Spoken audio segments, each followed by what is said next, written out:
Floridita Premium. That means like Little Florida or something. I don't know. Not bad.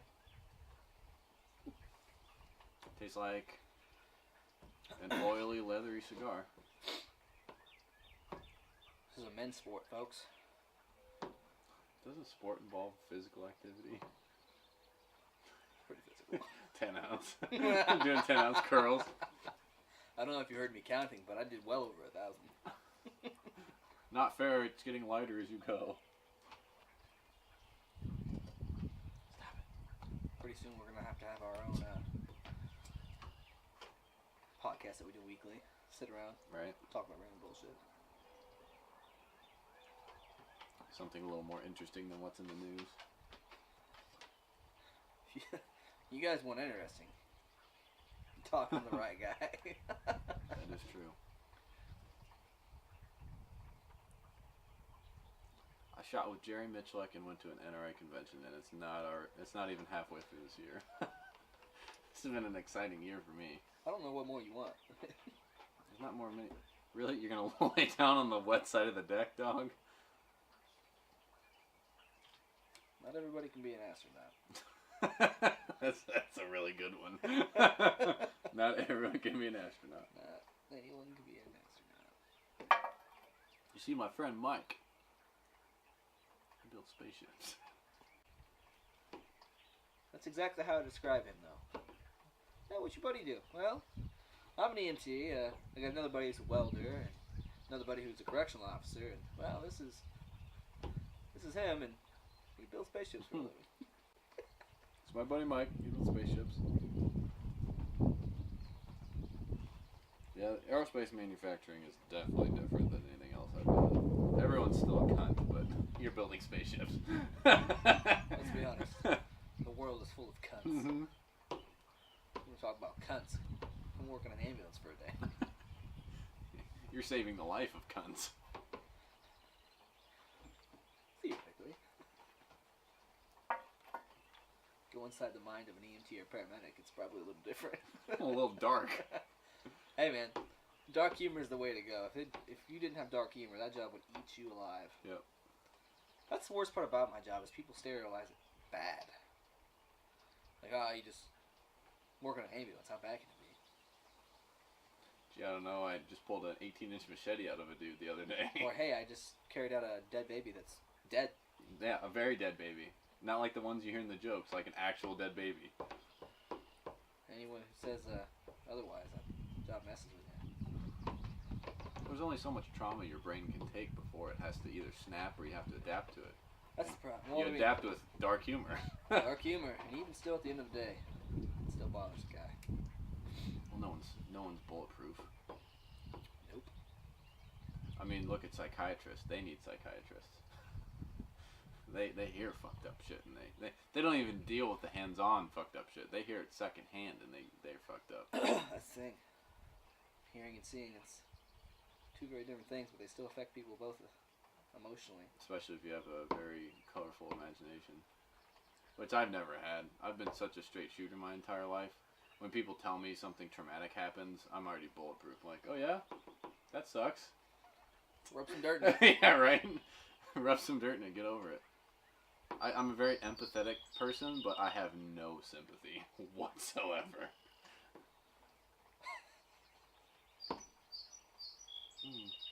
Sympathy and empathy, they're a very fine line. I think sympathy, there's too much ignorance associated with sympathy, because people are sympathetic usually because they don't want to try and understand. They just want to like push it off, like, oh, I'm so sorry to hear that. They don't actually want to know what the person's feeling. They don't want to help them. It's like, oh, I'm sorry to hear that. Whereas with empathy, I'm like, oh, you want to talk about it?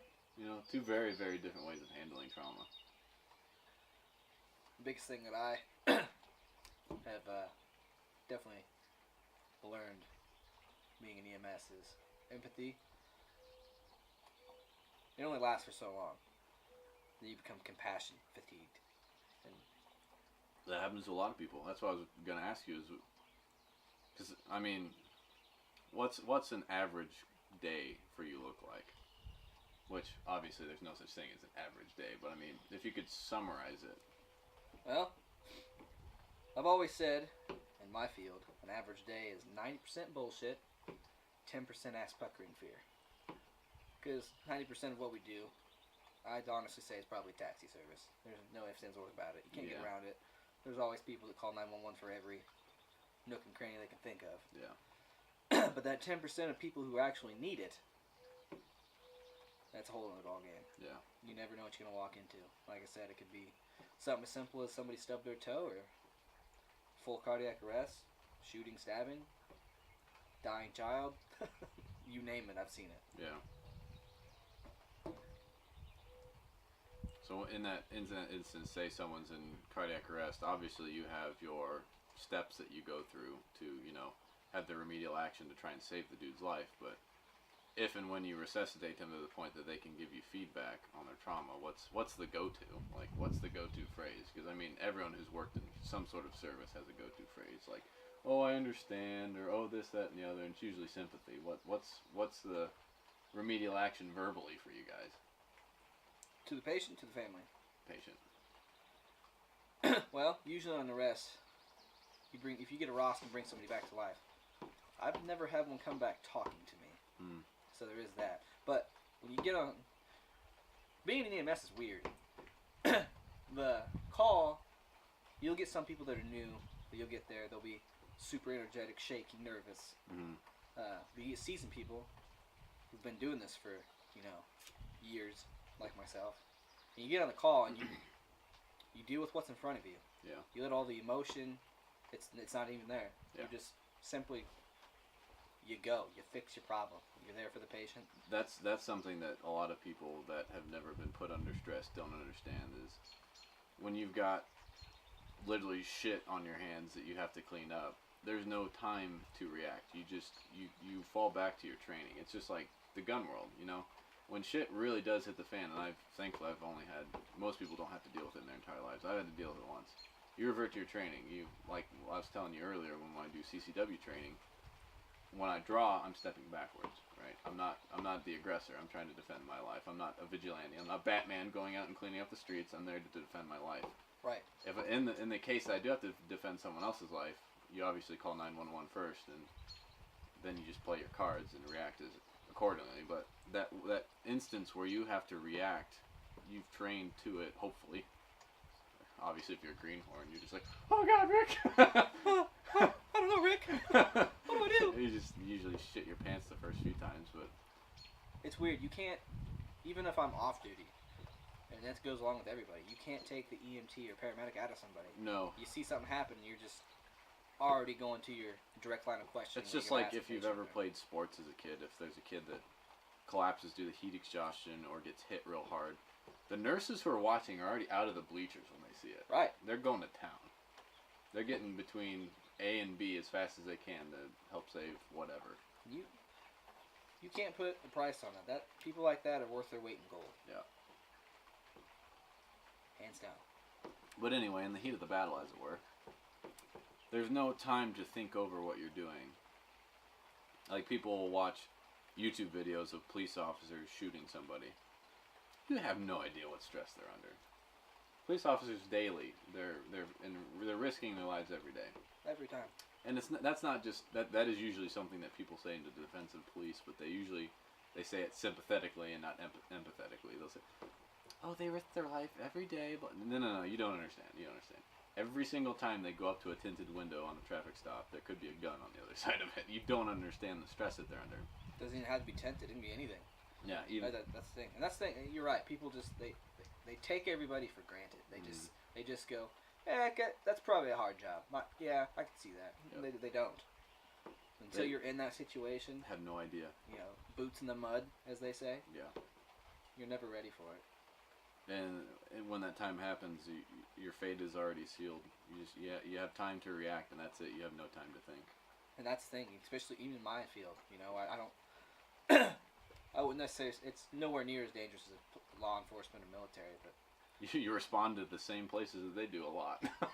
All the time. I mean, I've came up on 911 scenes that are still hot. Mm-hmm. And we've been going there with a full-on law enforcement team to grab the patient, drag them out of there. Yep. That's nerve-wracking. Yep. You know, hearing gunshots all over the damn place. But like I said, you're there for, especially me, you're there for the patient. Yep. You get in, get out, do what you can do. Find hole, plug hole, get them to a hospital. That's exactly. Stabilize patient. Go. And then you reflect on the call afterwards. Try and learn something, hopefully. That's one thing that people really should reflecting on their actions and trying to make themselves better. People are just constantly going through the motions. They don't really think. They just kind of do, and that's it. So I hate the armchair people. Like, well, you could have done this, this, this, and that. Well, that's what I'm talking about. Like when people watch, especially with the police videos, where a quote-unquote unarmed, whatever ethnicity man attacks a police officer, you don't have time to react or think. Oh, I would have done this with my taser. I'm like, you know how many times tasers are effective? It's less than 50-50. Man, I've seen it firsthand. First fucking hand. I had a 911 call not too long ago. I'm not even shitting you. This is not even an exaggeration. I had a straw bale worth of taser wire on the fucking ground. This guy was tased several times on drugs. Did absolutely nothing. Yep. It took several officers to apprehend that guy. And they're under so much stress from the media that they will instinctively draw their taser instead of their firearm, and that's a risk. Huge risk. That's a huge risk. And you have maybe five yards of range with a taser. You have to get both leads to hook up. If they're wearing a leather coat, just throw that right out the window, because that's not going to go through leather. So, and even still, you run that risk of it not affecting the patient. There are some people, I did research on this, because you see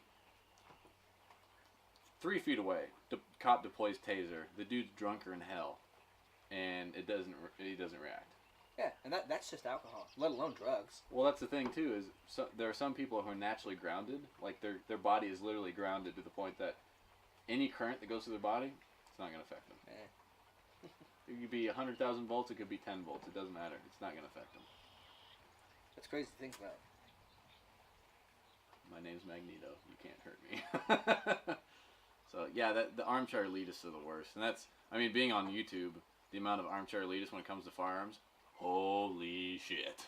Well, I can only imagine how they're going to be making fun of me on this video we put out. Honestly, with the first time shooters, one, they're the most successful videos on our channel, and 2, it's always positive comments, because when I shoot and I shoot fast, people make fun of me. When a new shooter is learning how to shoot, they're usually constructive. It's weird. Like when we shot the Ruger EC9S, a giant piece of shit.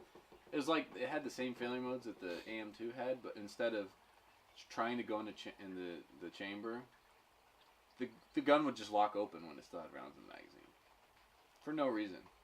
And the magazine release wouldn't work. You could push on the thing all day. You could push on it with a C clamp. It was not going to drop the slide. And all the Ruger fanboys were like, God, you need to learn how to shoot. And you're just like, how constructive is that comment?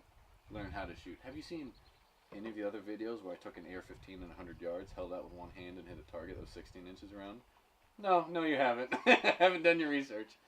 It's just those types of people that honestly just surf the internet all day. It's just like, they have nothing better to do. You have nothing better to do other than create conflict to make your life interesting.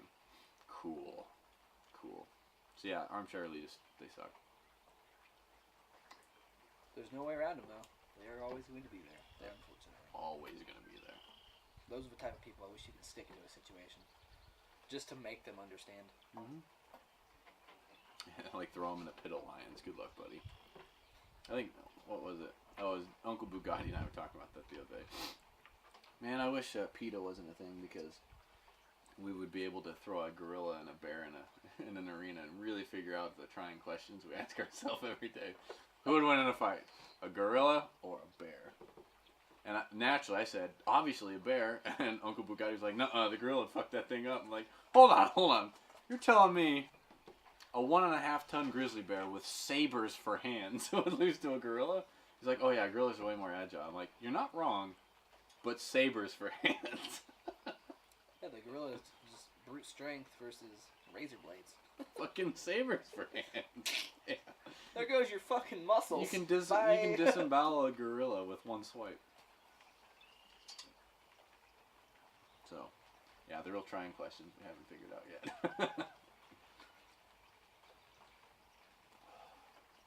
Now, my job isn't near as interesting as old Private Snowball's job. It's a lot more mentally tasking than physically tasking, but your mentally tasking is a little bit different than my mentally tasking, where you have to make split-second decisions, where I'm just like, man, 3/10,000ths of an inch is really small. That's what people don't understand when you walk into a 911 scene. You never know what you're going to get. And if it's anything bad...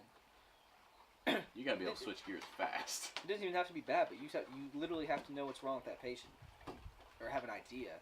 And then also how to fix what's possibly wrong with that patient within your first few minutes of being inside. Yeah. That's hard. And you don't know how long that patient's been in the condition that they are at. So you don't know how much time you actually have. Right, Zeusy Moo? I think my favorite calls would go on, hands down. Just because they are the most... I think the most satisfying is low blood sugar calls. Because it is... never ceases to amaze me. You walk in, you have a grown-ass human being who's acting like a small child or completely comatose, unconscious, because their blood sugar's low. Yep. And you give them a big old shot of D50, healing spell. tell them the backstory to healing spell. Oh my! So, for all you people out there that don't know what TikTok is, it's the new Vine thing essentially, and I watch a lot of EMS ones, and there's a guy that hooked a quote unquote patient up to a monitor to shock him, and every time he hit the shock button, he's just like, healing spell. You hear the guy in the background, ah! Healing spell. Is it like an AED? Is that what he's got hooked up to? Yep. Oh, that's funny. Healing spell. Yeah! But as soon as you give somebody a big old shot of D50 and raises their sugar, and then they're just like, alert anointed ×4, just like that. It's crazy. It's amazing how many grown-ass adults can't even keep themselves nourished, much less handle day-to-day tasks. Diabetics are crazy. I also like people who are actually diabetic. Because your normal blood sugar, anything below 60 for me or you, can cause drastic effects on us. Yeah. But for them, man, I think the lowest blood sugar I've ever seen was 14 diabetic, and she was lying on the floor talking to us like a normal person. Really? I was just like, if this would have been any other human being, you would be zombified. Unconscious. That's pretty low. Yeah, it's pretty low. Highest I've seen was well over 1,000. Really? That's been in a hospital setting, but yeah. I say usually 200's too high. So that's 1,000 for a diabetic. Depends on how you are. I've seen people go all the way up to. On my ambulance, I've had people up 400, 500, 600s. Really? They're still not in DKA. What'd they do? Drink 8 Mountain Dews before you showed up? I mean, it could be something as consuming too much sugar. It could be giving themselves too much of their insulin, or their shots. Because some people have insulin pumps. Some people have a sliding scale. They got to give themselves certain much depending on whatever they call for. Because essentially, too much insulin would tell your body to eat more, and then they'd overeat. But out of everything, I would hate to be a diabetic. It's amazing that they haven't been pushed out of the gene pool yet. I think that honestly, I'd rather have cancer than diabetes, to be honest. Because having diabetes is like the doorway to everything else. Right. Heart disease, obesity. That's another thing. More cancer. Don't get me started on cancer. Like, it amazes me this day and age that we don't have cures for some of the stuff that have been around for. We do. Ever. They just make so much money off of it. There have been cures for cancer since the 60s. And chemotherapy is not the cure. Which really, when it comes down to it, we've known that cancer cells are fed by sugar for years, but that's not going to stop people from eating sugar. That's another thing that never ceases to amaze me is the obesity. Yep. We're one of the only countries on the face of the planet where our poor are obese. Think about that. In Africa, you're poor. Are you getting fat? No. Not even a little bit. No. Nowhere near it. Nope. Malnourished as shit. Yep. Dehydrated, malnourished. The poorest people in the United States are the fattest because they are the most ignorant. Seafood, eat food. I just don't get it. The amount of health hazards is just crazy when you're... and it's a simple fix. Just stop inserting fucking food in your face and get out and do something as simple as walk. Yep. Don't get me wrong. There are people out there who cannot help it. I get that. They're like maybe 10% of the people that are diabetic and overweight. Maybe. I get it. I feel for them people. Because they know they're big and they don't want to be that big. And I've had many patients, apologize to me because they're obese, and I'm just like, it's not your fault. You can't help this. Well, in the same setting, when you're not there, they'll joke about themselves being fat, but never do anything about it. Yeah. The human mind is very interested, as I'm sure you know from the amount of people you've met. The human mind is easily crackable. People can break very easily. There are not many people as thick-skinned as you and I. Some of the most successful people are the thickest skin because they know what it takes to get it done and they're going to put the effort in. It's all willpower. Mm-hmm. Every last bit of it. Look at that ash. Oh, you got a longer ash than I do. Wow. I knew we were the same size. Wow. Yeah, it's... And then those same weak-willed people blame rich people for their problems. It's like, they were more determined to get money. You know my biggest problem with people blaming somebody, and I cannot stand it when it flies out of somebody's mouth? The president. I fucking want to strangle people when they say that. It's just the president's fault. No, it's never just one person's fault. You can't put the blame on just one guy. Yeah. I mean, I made Obama jokes just like everyone else did, but Congress, there's dozens of people that are working together to increase their social status. When your annual salary is less than $100,000 and you're a millionaire, something's wrong. Something doesn't add up there. I will never claim to be somebody who's in the know, quote unquote, when it comes to politics. Even people who think they're in the know don't understand it. But I think... Me being one of them. I think would help a lot. If the President of the United States can only have maximum of 8 years, I think they should enforce that with every single position. Oh, yeah. If the most powerful man in the country is just down to 8 fucking years, max, why can't everybody else be? Yep. There's people in Congress that have been there for 40 years. Right. Well, the voting system's broken. We all know that. Less than a quarter of the United States votes. Well, let's be honest. Most of the people who are voting aren't educated enough to vote anyway. Not only that, but you have stuff in the works, especially for, I don't know, like I said, I'm not in the know, but the Electoral College. Mm-hmm. They're the ones that decide, right? To an extent. It's very, very rarely that the Electoral College votes against the popular vote, and the last time it happened was during the Clinton election. The Electoral College was created so that the majority population states didn't have all the say. Because most of the United States in its landmass is probably the least populated areas, like, the Midwest and the middle western portion of the country, like from Idaho to Missouri and all the states in between the two. All those states are red because they're usually people who live in the country who have to be self-sufficient and very rarely go to the city unless they're going to Costco once a week, Basically like here. And they don't align with the same ideas that people in the city do because they actually have to be self-sufficient. Right. Whereas people in the city, you can walk a block and get whatever you need. They don't need the space to store food. They can just go get it whenever they want. It's just a completely different lifestyle, and the Electoral College ensures that those people have a voice instead of just the people in the big cities because they live different lives and have different needs. So the Electoral College was created so that those people had a voice. Makes sense. Because, there's the states like Illinois, California, and New York that will always be blue because of the super cities in them. Texas, thanks to the Electoral College, Houston and all those limp-wristed lefties, as I call them, don't rule the state. But that's within the state, not nationwide, but you know what I'm getting at. Big cities are always blue because they don't have to be self-sufficient. They're catered to, and they can just go buy it. Whereas people in the country don't really have all of that going for them. Yep. goes that. And there she goes. Damn it. She's pretty long. Yes, you definitely keep these at the perfect moisture level, that's for sure. So, that's why electoral college exists. It's not a perfect system, but neither is the voting system. A perfect democracy is a horrible system. I mean, you really want all the morons voting for what we need? Me, I'd say no. I think democracy is very flawed, but it's the best system we have now because it's better than anything else we've tried. Obviously, we don't want a monarch.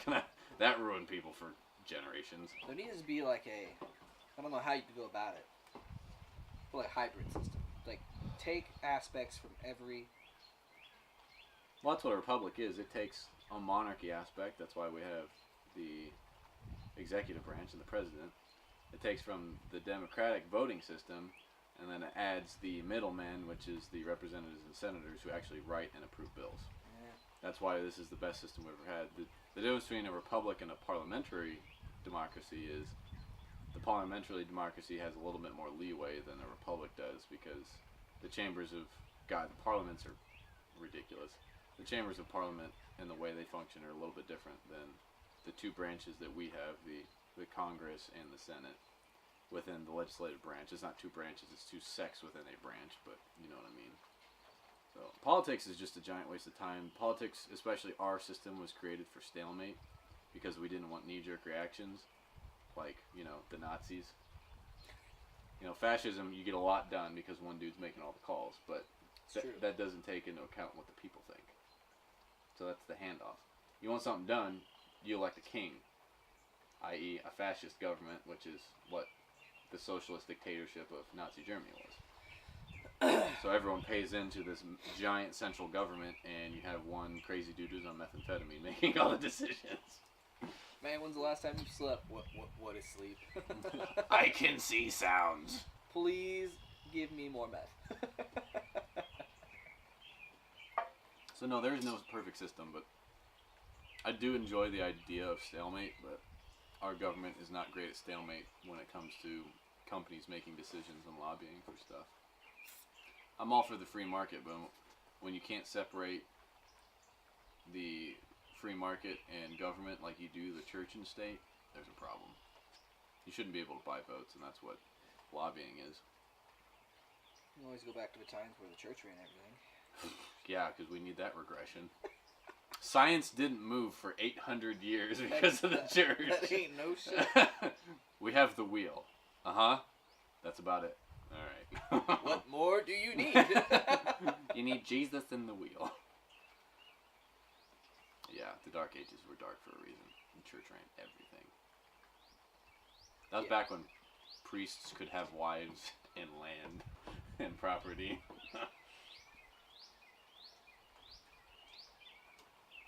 And then Pope Gregory was like, let's throw the brakes on that one, guys. We have a little bit too much power. Pump the brakes, pump the brakes. You telling me right now? I'm sending that straight through the windshield on that one, boy. You telling me right now you're going to pump the brakes on a donkey dressed as a unicorn? I'm slam on the brakes and send that through the fucking windshield. Oh, Letterkenny, what a wholesome TV show. Figure, dude. Figure, dude. I haven't watched that show in probably a year, but I can quote it like I watched it yesterday. What's wrong with my van? More than one coat of paint. Go on. More than 2 coats of paint. All right, get after it. Front differential, rear differential, alternator, battery. She'll perform. I love that show. Show's amazing. Oh, that's the only show I've watched 2 times all the way through.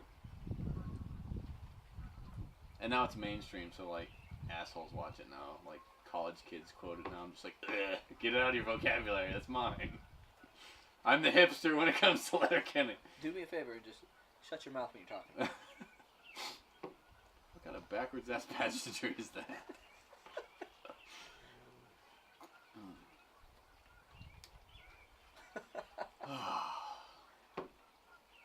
More than 1 coat of paint.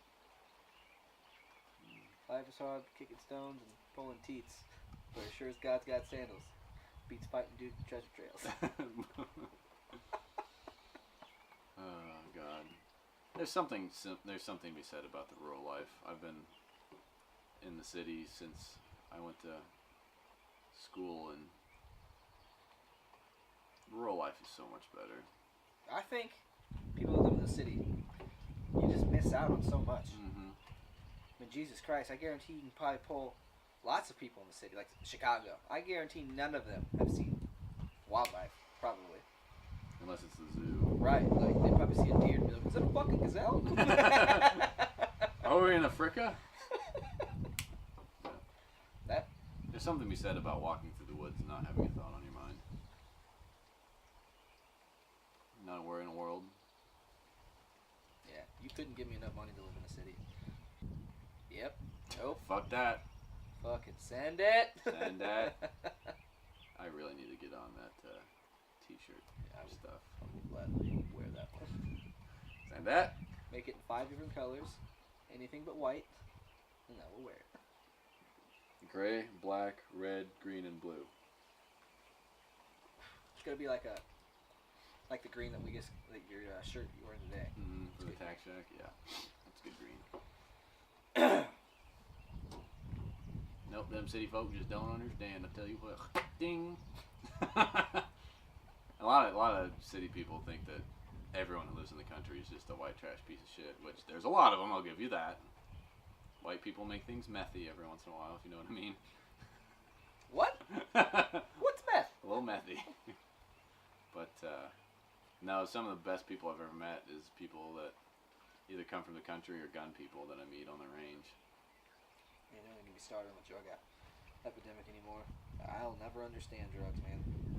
People with mental issues have nothing better to do in their life other than pull their welfare and get high. They don't have any purpose. They don't have any dads to show them what purpose means. Like, even just the war on drugs, I think it's pointless. Mm-hmm. It's a money scheme.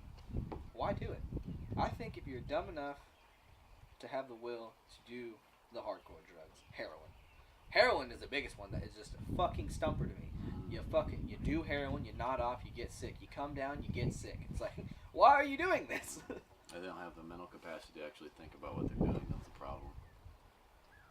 They've never been showed a way, anything different. Shitty parents ruin the world, man. I mean, I know I'm probably going to get a lot of hate on this one, but I think there should be a 3-strike rule. I honestly do. I like your 3-strike rule. It's not bad. It's not great, but it's not bad.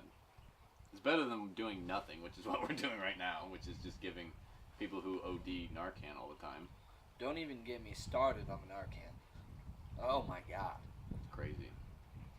I heard a commercial on the radio the other day that I just wanted to call in and be like, no. Are you retarded? Are you fucking stupid? They called Narcan a cure for the opiates. It's not a cure. It's a Band-Aid. It only works for 15 minutes, if that, and then you're back to being high again. It's just long enough to get into the hospital where they're probably going to go on a Narcan drip until the drug exits their body. It basically stabilizes them so they don't OD. Oh man. I mean, don't get me wrong. I think everyone should have Narcan. Because, like I said, the drugs are so bad.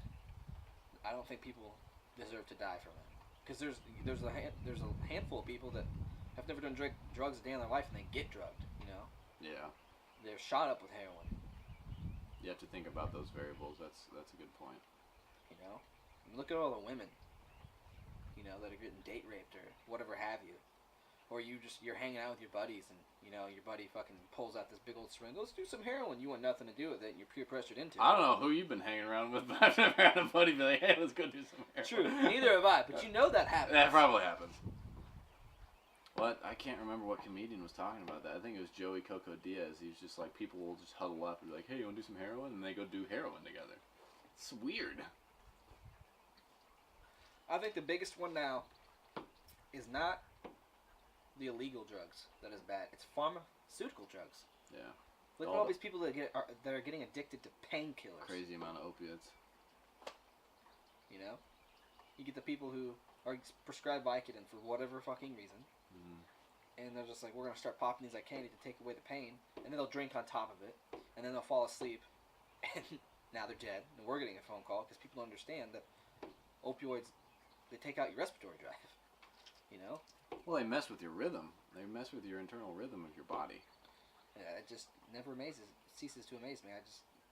Well, that's the thing, too, is a lot of the stuff is because of shitty parenting or broken families, but you and I both came from a broken family, and we're not, I mean, we have our dark moments, but we're not completely broken human beings. I'm not calling you up like, Mike, it's been a bad day, dude. You want to shoot some H? Start I slapping can't himself. deal with my problems like a civil human being. I have to do heroin.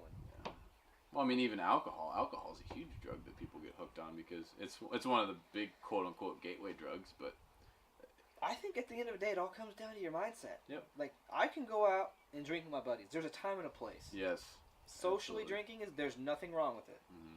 You know? But then again, you can always put the shoe on the other foot and you can be out, socially drinking, and then you decide to get behind a wheel. Okay, now you just created a huge fucking problem. Yep. I think it should be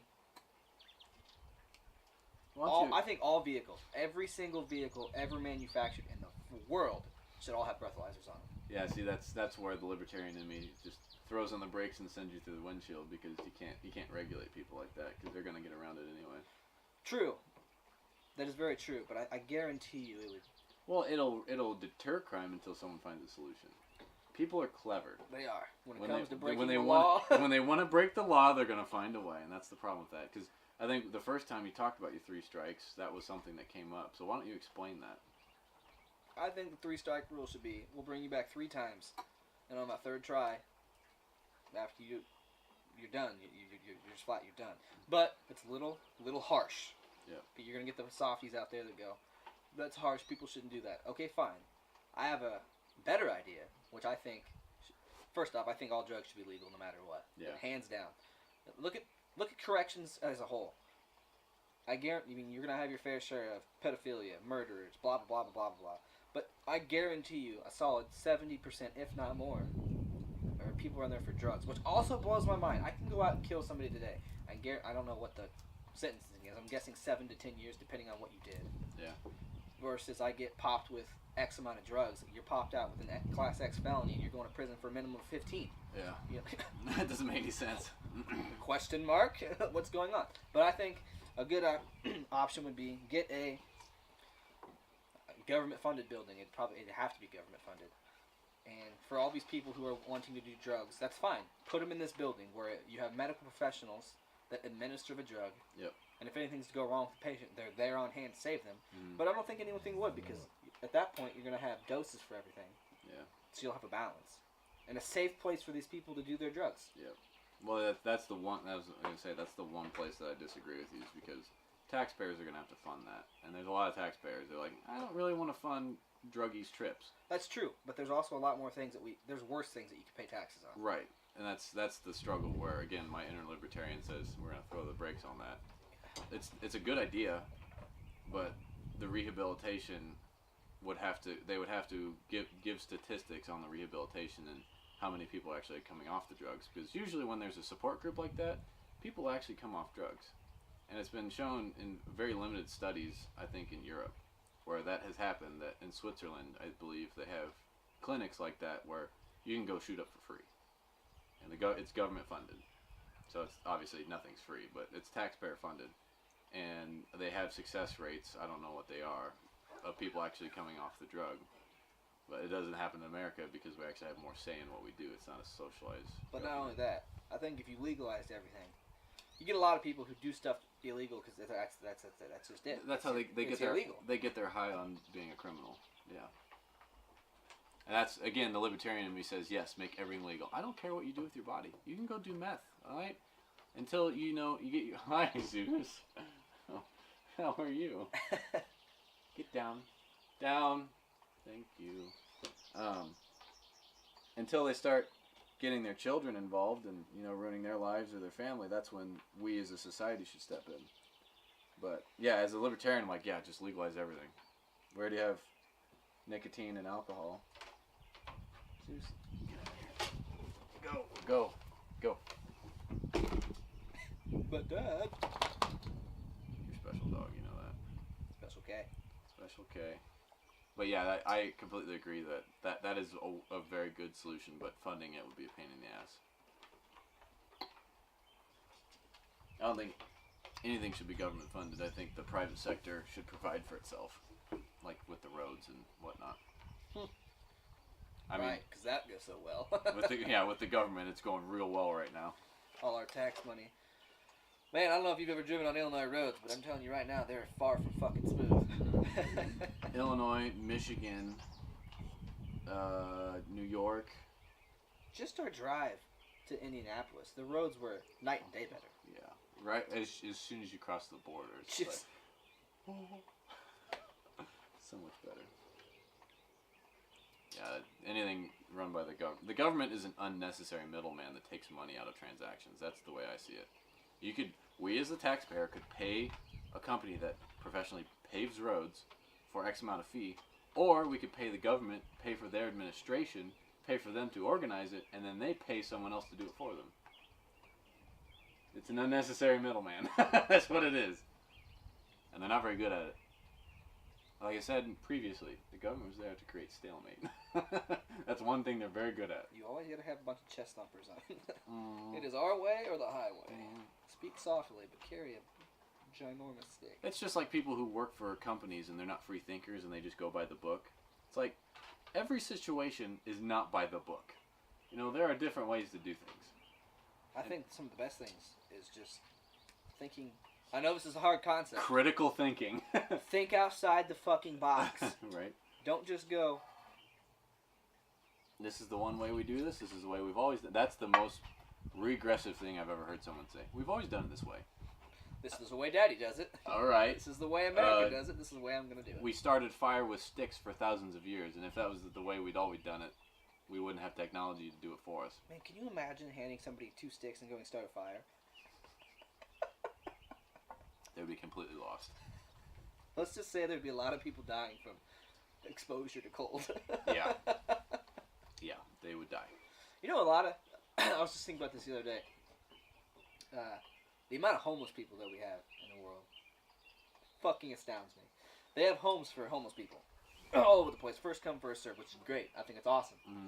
But I was just thinking the other day, there's still homeless people on the streets. They're the unlucky souls that, you know, didn't make it in time. So, you know, we're full, blah, blah, blah, blah, blah. But can you imagine if we didn't have those homes for the homeless people? The streets would be... Everything would be like San Diego, where there's just people shitting in the street. It's insane. Insane. And I was just trying to... I was talking to a couple buddies the other day where, you know, fast food places hired all the damn time. Like, I understand you're going to have the people who are homeless. It's all they've ever known. It's all they've ever done. They're just going to do it. But I was also just found out the other day that most of your places, even your fast food places, you have to have a minimum of a GED to even get hired on. But you also have to have an address. I didn't know that. Yep. And social security number, and you have to know all that stuff, which most homeless people don't. Right. But I think, to help fix that problem, I think there should be like your starting jobs, like your McDonald's is, or something of your starting off. You shouldn't have to have a GED or high school diploma. Yeah. For something like that. There's no reason to have a GED to work at McDonald's. I worked at McDonald's for a year. There's no reason to have an education. It's basic labor.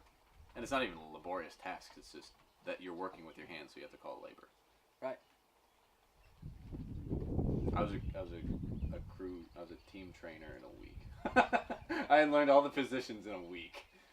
I think that even my job, I had to go to school for 6 months. My partner's got to go to school for 2 years to be a paramedic. But even still, I think to be an EMT, we should. There's no reason for schooling. When welcome people. You can get on the spot training. That's something I've been fighting. I work for an aerospace manufacturer. All the shit that I did in school would not have prepared me for what I do at this manufacturer. And that's some shit because when we were in school, you're going to use this all the time. You're going to need this. No. I don't even do basic calculations. Like, I don't use calculus ever. And I do 4 semesters of calculus. Right. What's the point? I think if you're going to be going to school for whatever you're going to go to school for, I think you should only have to go for that specific thing that you're going for. Yep. Why take all these extra classes? Why do I need a humanities course if I'm going to be an engineer? Stupid. Why do I need to take an English course to fucking whatever have you? Yeah. That's another thing that's been corrupted by the government to be a money-making source. Or, here's a good one. Why do I have to pay $60,000 fucking dollars to go get an education? I don't know how you go about it. For some places, that's lowballing it. Yeah, that ain't no shit. At a basic state school, you're going to pay $15,000 a year just for the education, and then another $10,000 for housing. And a lot of times it's more than that. I know we talked about this before with the whole school being free, and you're totally against that. But Only because the taxpayer's going to have to foot it. I know. But I think it would help a lot of people. Well, I've seen it firsthand where it doesn't, because there's places like big cities that'll ship in the urbanites, as it were, that get scholarships for being black and poor, and they fail out in a year, and then their scholarship's up, and then they owe money to the state that they can't pay back. True. Happens a lot. I can see that. But you also have on the other end of the spectrum the people that want to go to school, want to be a productive member of society, but can't afford it. Yeah. That's and why there's no systems to help them. That's why it's a corporation mindset that they're phasing out on the job training for universities, because somewhere at a high level they agreed, all right, we're going to siphon the money out of these kids in the university, and then we'll pay stipends to these corporations for doing such, which is all back to lobbying and the government being broken. But I can tell you, 2 Fortune 500 companies that I've worked at, they've used to have an apprenticeship program where you could go learn how to be a machinist, make 20% of a machinist pay while you were learning. Learning was free, and then once you graduated in 2 years, you earned 100% of machinist pay. It makes sense. Perfect sense. You're learning to do your job at your job. Why would we need a middleman? What's the point? It's like I said, it's a money-making scheme. I would love to be able to do gunsmithing, hands down. Just to be. I just can't afford the schooling. There's no way. Yeah, it's all community colleges have picked that up, just like welding and machining. Community colleges have picked that up as trades instead of companies doing it. That's my dream, is to be able to pull enough people and resources to make a school of real learning that would have basically trade schools within it and have companies pay for these kids' schooling. Not only that, but can you imagine if you had your own company? Like, say you had your own guns, ammo, whatever have you, whatever you want to fucking do, and you have little old me, can't afford to go to gunsmithing school, but you're just like, get in here, you crazy son of a bitch, I'm going to teach you how to do this. And that's the problem, is what I've dreamt of doing is having a bunch of reloading benches, a couple lathes, a couple mills, kids who are 16 years old, you earn half of minimum wage, you get free learning while you're doing it. Government would never allow that. Nope, they can't get their money, No, I would get shut down before I even got started, because the government would never okay that. The fact that I have to go to the crown, as it were, and ask their permission to do what I want is insane. The fact that the government has to be a part of any transaction is ridiculous. Yes. And they're in all transactions now. Everything is tax. Can you think of a single thing they're not in? No. That's the problem with big government, is once they get into it, they make things, it's stalemate. They make things regressive. There's nothing progressive about government, which is hilarious, because the Democratic left call themselves progressives, which is fucking laughable, because they're really just creating a stalemate and they're regressing the country. And they wonder why things are the way they are now. Because they've never worked a real job in their life. That's why. Politicians, people who think that they can run the world, are the last person that should be running the world. That's what politicians are. The people who should be running the world are the people who have experience, have been in the industry for years, have been in the medical field for years, who have been doing real things with their lives, have real experience, but those are the ones who are not getting into Congress, which is cool that SF guy just got into Congress, because, I mean, he's missing an eye and, a couple digits, because he has real experience in the shit, actual real experience. But, it's going to fix all our problems. We're going to make minimum wage $15 an hour. Fuck me. That is so stupid. And you get all these people who don't understand. Inflation. They're completely uneducated. You can't teach someone that they're ignorant, because they're too ignorant to understand. Fighting for the $15 an hour, I guarantee you, are the people who are at your entry-level jobs. Or the people who are making the laws, who are going to benefit from that inflation. That too. I.e. lobbyists and politicians. I also think they should look at jobs in general to how much you make. Like, I think it is completely fucking asinine that EMTs make $12 an hour. Save a life, $12 an hour. You know, you got to go through all the emotional distress, all the grotesque calls you see. Like I said, yes, there is a lot of bullshit that we go to that are just taxi service. You don't even need to go to the fucking hospital. But even still, you know, you get nursing. I think it all comes down to degrees. Because like I said, you go to 4 years of school and make a nurse, you start off at whatever the fuck they start off at. 40, 50 grand. Yeah, way more than what I make. Yeah. I mean, I make a whopping, I bring home $19,800 a year. That's pretty scary. Right now, I think my base pay before government theft is about $72,000, $75,000 a year. Which is a lot for an entry-level engineer, but that's because I was an auto tech, a machinist, a welder, and I know how to talk to people and get what I want. Usually you'll start off at $50,000, $55,000 a year for an engineer, which is a lot considering most first-year engineers don't know their ass from a hole in the wall.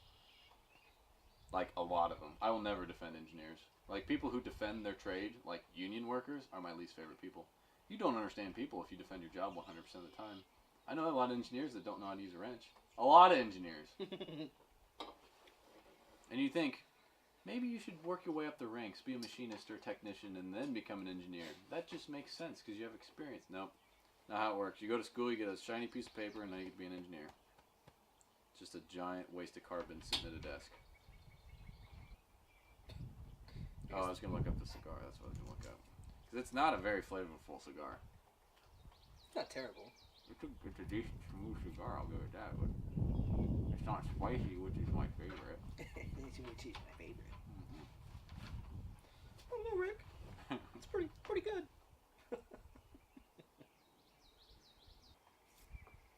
Well, that with how much money I make, usually if you make $75,000 or more, you're never going to get happier because of your monetary income.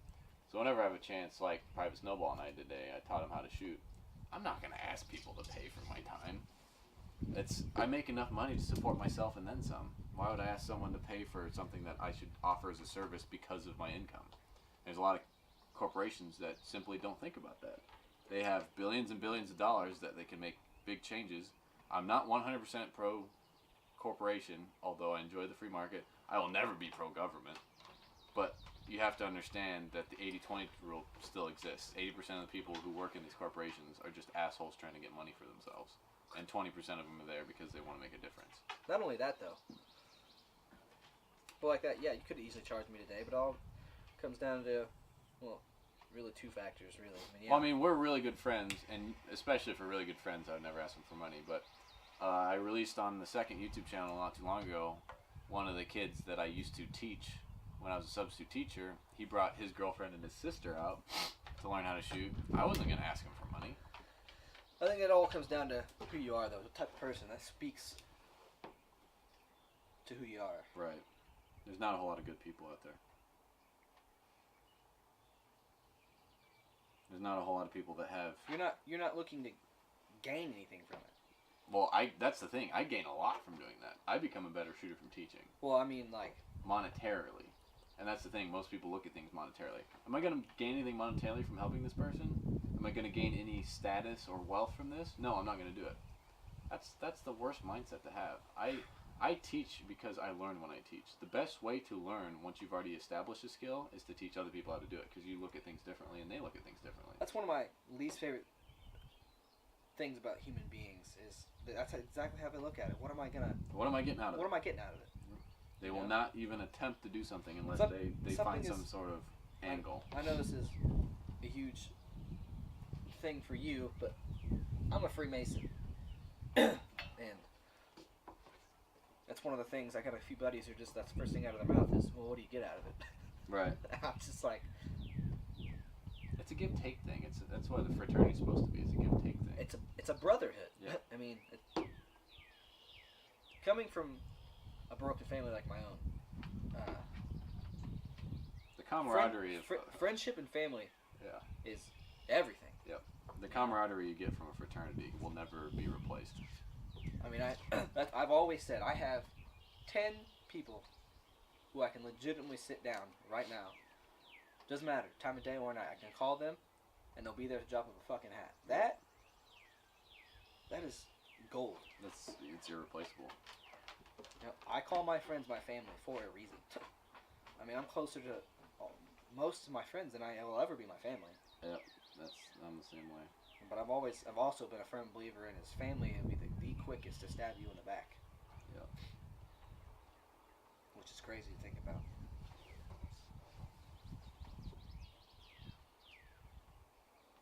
I love reading cigar reviews because nothing that they write down ever has anything to do with the actual cigar. It's a bunch of marketing wank. This cigar is what they call liquid gold. Go! My Vinky was a key! That's crazy. Yeah, marketing wank and corporations piss me off. I mean, even at the NRA show, there were some things that people said that, as much as I'd love to call them out on their bullshit, they're not going to learn from some nobody YouTuber. But some shit is just marketing wank, and you got to get over that. A couple of my favorite things that happened at the NRA show was, one, everyone we met down there was genuine. Oh, like 90+%. hands down. Even the guys that we showed up to the booth, they were just there to be there. Mm-hmm. Didn't know anything about the product. Mm-hmm. Still, killer dudes. Cool dudes. Which is fantastic, because I'm one of those dudes, You know more about... I mean, yeah, I'm one of those rednecks that likes shooting ARs, because, why not? Giggle. The giggle switch. And I'm not going to sit here and pretend I know everything there is to know about the AR-15s and every gun that's ever been made. That's me. I'm the knowledge base. I'm the asshole that corrects people on things. Well, there's nothing wrong with that, I take pride in my knowledge, and that's what I take pride in. And marketing wank is something that's never gone over well on the YouTube channel. That's why I stay away from the main manufacturers until now, because now they're making stuff so cheap that I have to review it, because our channel's always been budget-minded. I think one of the best tributes a person can have is to be able to have enough courtesy to correct somebody when they're wrong. Mm-hmm. And do it in a way that's empathetic and not going to turn them off to accepting constructive criticism, which I used to be horrible at. That's another battle. People aren't accepting of it. They think you're bashing them or treating them unfairly. I almost got a group of kids. They tried to kick me out of college because I was the salty sergeant amongst children. Because we had a NASA rover design project where I was the only one who knew how to use a mill, a bandsaw, TIG weld, etc. And these kids just weren't willing to learn. I'm like, why are you in college if you're not willing to learn and accept the fact that you don't know everything? The first step in learning and being a good learner is accepting you don't know anything. You get a lot of yes mans. Mm-hmm. I can't stand if you don't know how to do something. There's a lot of head nodding and oh yeah, I can do that, and especially at like the trade shows and stuff, people just accept that everything they hear is fact, and they're like, oh yeah, yeah, sure. And I mean, I did a lot of that during the interviews, but a lot of what they're saying was actually true, and some of it I didn't know, like the gun perks. I'm not a long-range precision shooter. I don't have $10,000 to drop on a carbon fiber barrel. Or just something as simple as point your fucking thumbs forward. Yeah, right? Like, I will not accept I'm the best pistol shooter. I'm better than 90% of the people who shoot pistols. That's no different today. I walked up here and even before that, I don't know anything about handguns. Mm-hmm. I'm not afraid to admit that. Yep. And, I mean, even when I'm in a higher percentile than most pistol shooters, I have a ton to learn before I can be good at USPSA. I mean, a ton, because one, I've only shot one event, which was a very simple stage. I haven't shot multiple stages in a day, so I don't know what the fatigue is like. I don't know half of the different stances you have to be in to be able to shoot. I don't know half of the transitions. So when I bring the stuff to the YouTube channel and all I have are these trolls telling me I don't know how to shoot, it's like, at least I'm trying. Right. I mean, look at me. I guarantee I'm going to get trolls today. I probably made myself look like an idiot, but you know what? I'm going to learn from it. You're putting yourself out there to accept criticism and go, yeah, maybe I was. But you know what? At least I tried. Where most people on the internet don't even have the courage to try. And that's one thing I noticed in college. And the last year in college, I don't know if I told you this, I was teaching as an undergraduate because there's so few people that can actually teach well. People are so afraid to fail, they don't even try. That is, especially with my job, mm-hmm. it is. I think it's critical for you to fail. You learn from failing. That's the only way you learn properly, honestly. If I can tell you, you can, even a book, you can learn everything you possibly can in a book. But I think until you actually get your hands on something, Elbow deep in someone's torso, and you know what? You're gonna fuck up. You need to fuck up to learn. Yep. Because I guarantee you, if I walk up and go, "Hey, bud, don't do this because that's wrong," versus you go in there, you fuck something up, you're gonna mental fucking in your brain. I'm never gonna do that. I'm not gonna do that again. That's why I said earlier it's so important to mentally reflect on these things, because otherwise you won't learn. There's a lot of people that fuck up and keep fucking up because they don't have the mental capacity to go, maybe I shouldn't do that again. Heroin addicts. I feel like shit. Maybe shouldn't do that again. Oh, didn't learn. Shit. We'll get it next time. Get it next time. Well, Private Snowball, that was very productive. And fun enough for the 10 people that are actually going to listen to this podcast, we have these talks all the time. All the time. We just wanted to smoke cigars, drink some drink, even though I haven't touched it, because I know exactly what's going to happen as soon as I drink that. You should probably touch that. Yeah, you should probably. And on that bombshell, this has been the Suck It Up podcast with Private Snowball and Mike Papakilo. Suck it up. And suck my